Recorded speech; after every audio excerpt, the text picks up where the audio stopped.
Hello everyone, welcome to the stream. Nice to see you all here. My name is Chris, aka The Philosopher's Games, or TPH Games as my little games channel here is called. And in this very spontaneous action here, I plan to live watch the gameplay preview of Armored Core 6 Fires of Rubicon. And I didn't have time today to record a full video, so that is why I try to do this here in a little live stream. I hope you enjoy, and yeah, I hope the video will be available after I streamed it. I'm not sure if it will work as I hope it will. Thanks for checking out the video. But with this footage, we'll introduce our new mech action game, Armored Core 6 Fires of Rubicon. We hope it gives you I've already seen it one time, and I'm a noob. I have no contact points with this particular series. So keep everything I say with a grain of salt. I hope it works and sound is good. An independent mercenary is smuggled into Rubicon in search of a mysterious new substance. I use the European trailer that has subtitles, just so people know. It's linked in the description, I hope. And we reduce the volume a little bit. So yeah, the world already looks, the cutscenes and stuff look pretty good. Like the mech here, how it looks. I heard you can customize it completely. It's like basically even the LEDs you see and stuff. So it sounds pretty awesome. Also pretty cool classic Dark Souls shot. I think that is a very interesting scene because they kind of take the classic what you see is what you get to a new level, if that makes sense. And we see the cutscene how our mech boots here, and I assume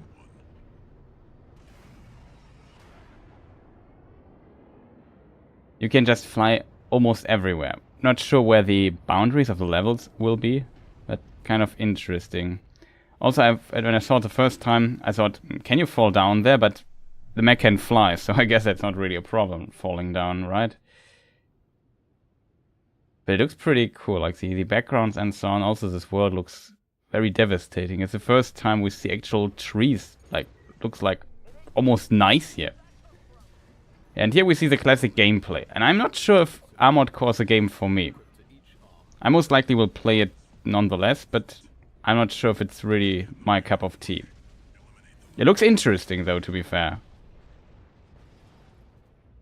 But this flying around stuff and this high mobility, that is cool, but I'm not sure if that's something I really want to play.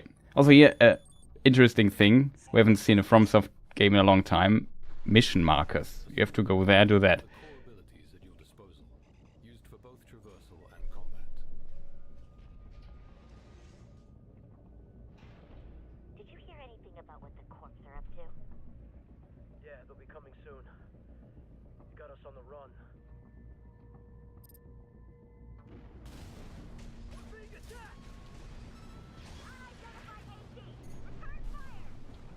Well, fighting going on as to be expected.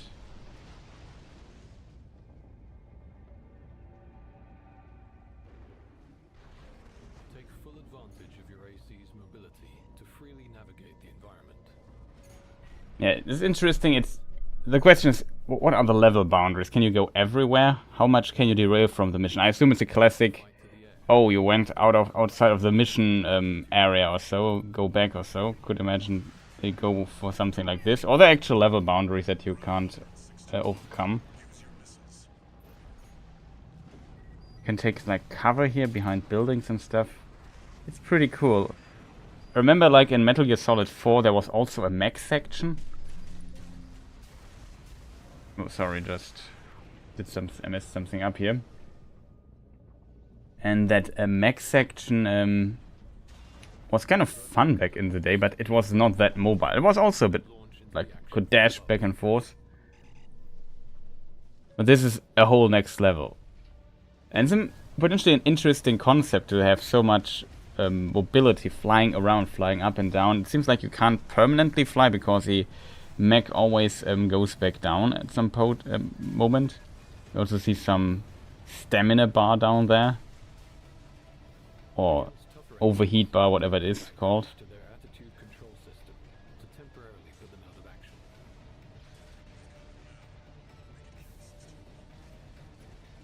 This is called stagger.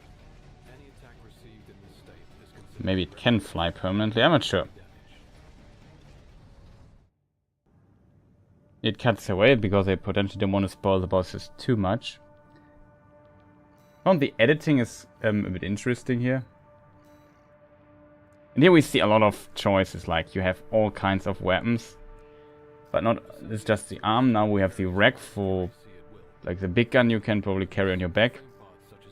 And then you can change the head, as he says, with different stats. So I think this is potentially one of the biggest things. Unlocking new parts. You can even, I've seen, you have like tank things or these forelegs that you can use. Very interesting. This one's a request from the Archivist Group. Raven, this request comes from Schneider, an Archivist subsidiary. Schneider. The mission will take place in the Bonadea dunes of Western Belius. Our coral investigation there is being blocked by the Strider, a Rubicon Liberation Front mining ship. You are to destroy it. The Strider is a mobile resource base that was extended. So here we learned about a mission about Strider. I also like the name Schneider. Crowning glory Strider is a Lord of the Rings fan. to an anti-corporate He looks a bit different here than in Lord of the Rings. focus on the Eye, a giant laser cannon connected directly to the main generator. It's protected by We also we'll see this in a moment. auxiliary sub-generators. It's very interesting to see how this might work. I heard that the game is pretty tough This concludes regarding difficulty. That there might be some, especially boss enemies at the end of missions and so, that will seriously mess you up. So the typical Fromsoft in a way. Archivist HQ will be sure to remember your name. I think there could be lie the fun, learning the patterns, dodging, finding ways. Maybe also in this case, I mean that was also in the Elden Ring and Dark Souls games like that. You had to customize your your gear. You had to maybe use, I don't know, upgrade your sword, whatever. This potentially takes us to a new level with a lot of stats and complete mech customization, where you also have to find strategies and builds basically to beat some of these more tough enemies. It would not be a FromSoft game if there wouldn't be like some insanely tough opponent. Oh, here we see the mentioned laser in the briefing. Looks pretty cool. Like the effects look pretty good in this game, I have to say. This also looks very massive. What I find kind of fascinating though is there's this gigantic thing, and yeah, this leg here looks pretty damaged already. And then you just shoot 5 rockets at it and it just falls over. Confirmed. Strider leg compromised. It's going down. I think the idea of this is basically it falls to the side and then it generates kind of a new level, if that makes sense, that you have to explore and work your way forward to. Alright, now we've got a foothold to get on the deck. Grab on and get to work on the sub-generators. But I'm still really hard, for me personally, it's very hard to predict here it ends because I don't want to spoil this too much. The next thing here. For me it's hard to predict if I will like this game though. The mission design looks like I've also watched a bit of previous Armored Core gameplay footage and just see, okay, what did they do, and it looks pretty much like these previous games in a way, just of course visually up to date, but my fear is a bit that this game, from stuff like mission design and so on, might be very, very classic. And I think for Armored Core fans, that is absolutely fantastic if they get like a very classic Armored Core experience, plus the ability or to play this looking, plus the fact that it looks great still to this day, or I can't phrase it correctly, it still looks like a modern game. That's potentially what I want to say.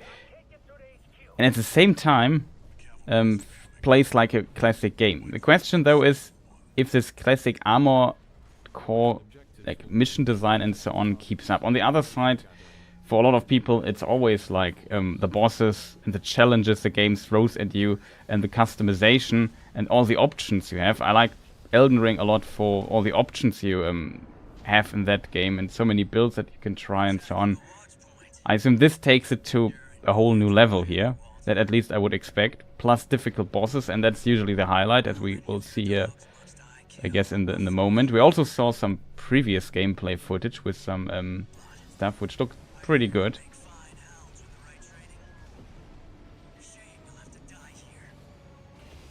What a shame.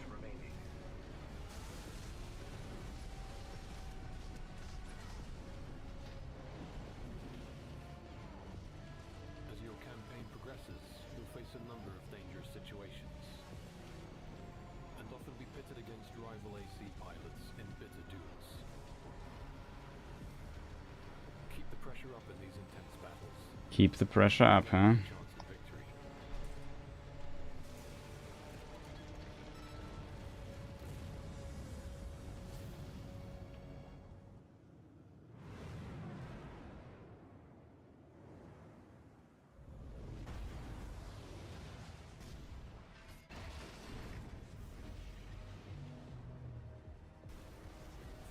Yeah, here we see, like, the effects here look pretty cool, and the shield explodes.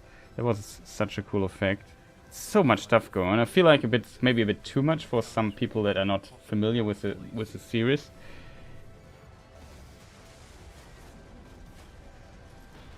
That I kind of see as a worry. The enemy's movements and tells, the player can learn as the battle unfolds. And a good command of assembly will often provide the first step to overcoming even the most daunting foes.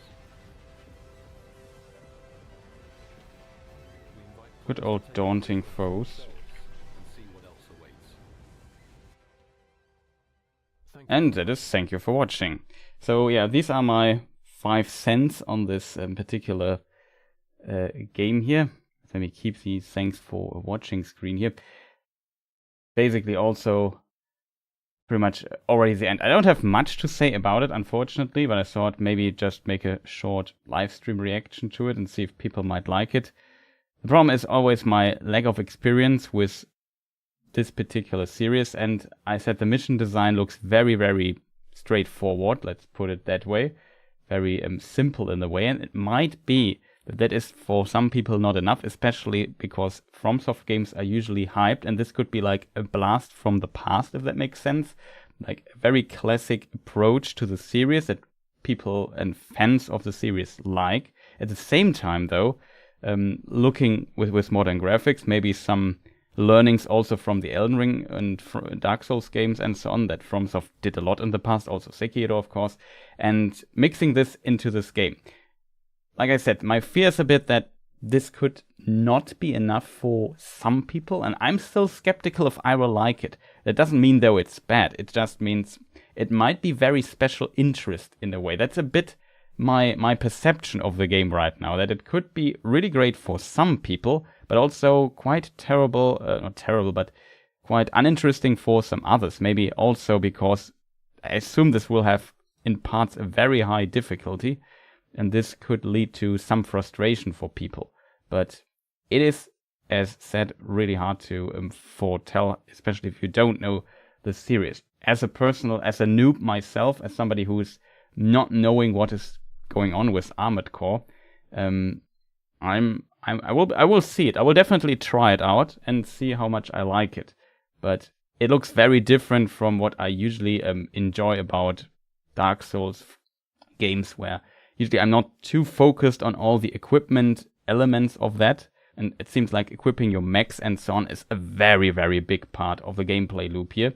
and makes this game potentially very interesting, plus very difficult bosses. I like difficult bosses though, so maybe that's the catch. I'm not sure if I like this whole flying around, dashing, and this extreme high mobility thing though. That might not be my cup of tea. That is basically, I guess, my biggest worry. So these are my final thoughts here on the preview. I will potentially make a full review or first impressions video when the game comes out, finally at the end. And then we will see how the perception of this here will be by the public and so on. But I would say, thank you people for watching. If you like this, maybe press the like button. Leave a comment, tell me how you like this little streaming live react experiment here. I think it's not up to the standards I usually have here, but unfortunately I don't have time to record a video today. And tomorrow it might be too late to really get people interested. But these are my 5 cents, I guess, on this. Or 2 cents, whatever the amount of cents. And I guess see you people next time. Goodbye.